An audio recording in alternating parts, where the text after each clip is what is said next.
Cómo hacer un jarabe natural para la tos con anís estrellado.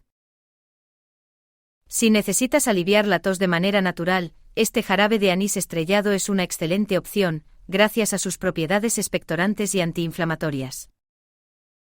Ingredientes: 1 taza de agua, 5 vainas de anís estrellado, media taza de miel o azúcar morena, jugo de medio limón opcional. Preparación: hierve el agua con el anís estrellado durante 10 minutos. Cuela la infusión y mezcla bien con la miel.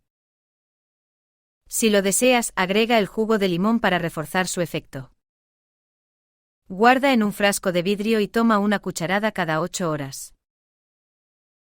Este remedio casero es sencillo y efectivo. Si te gustó nuestro vídeo, no olvides darle like y compartirlo. Recuerda, somos Medinatural, tu fuente de soluciones naturales.